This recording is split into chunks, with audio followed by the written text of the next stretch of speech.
Hey guys, it's Kayla. I have the quilt finished from the Pioneer Woman fabric from Walmart. So far, so good. I haven't noticed anything weird with the sewing, with the quality, with the way that the holes are made whenever it's sewn. I haven't noticed anything out of the normal. The next step of this series with this fabric is I'm going to throw it in the washing machine with no color catchers on a normal wash cycle with a normal rinse, and then throw it in the dryer just like how I do all of my other laundry. And then I'm going to give it to the kids and let them put this quilt through whatever it is that they do with the quilts, that they're kind of rough on them, just like any other kid.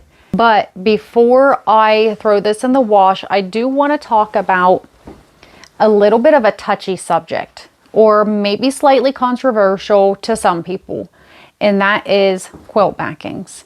So I have made a lot of quilts, and I have not once bought a single piece of quilt shop quality wide backing fabric.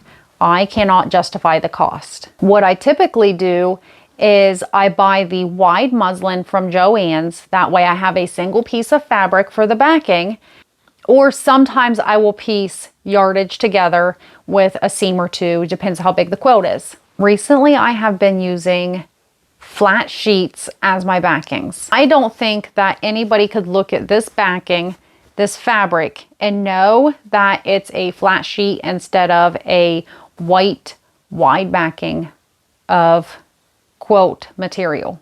Maybe an expert, but maybe. There are a few different rules that you want to follow if you want to follow them. The first one would be to use a lower thread count cotton, because the high thread count cotton, the needle cannot pierce through correctly to pick up that bobbin thread, so you'll have some skip stitches. The second one would be is to not use wrinkle-free sheets, because it has some sort of coating on it to keep it from wrinkling, and it also makes it too hard for the needle to pierce. So with those two rules in mind, you can use just about any flavor. You can use just about any type of sheet that you want to use.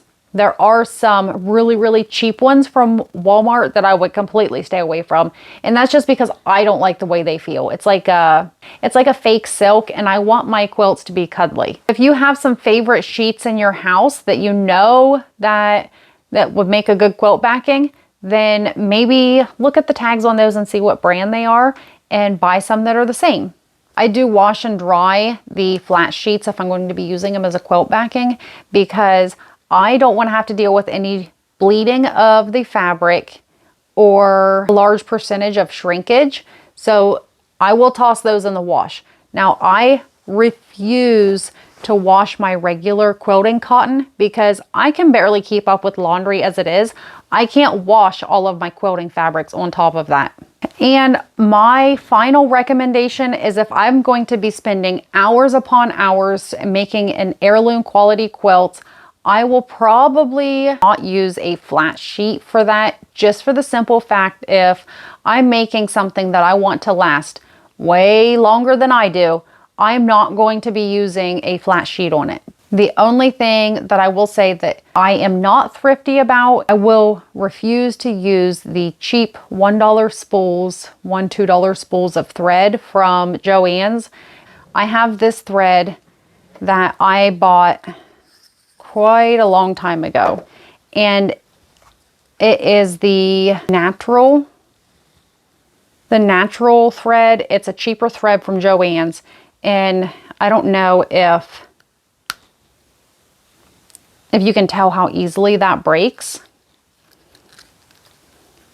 I keep this thread just so I can show people how junk it is. Now, I do love me some Gutermann. I do think that it is lintier than other threads. If I'm going to be able to get it to break. It's just going to cut into my finger before I get it broke. That kind of hurt. So I don't know if you can kind of tell a little bit of the difference with this thread compared to this one. I can't use that. Not for something that I want to last more than a couple years.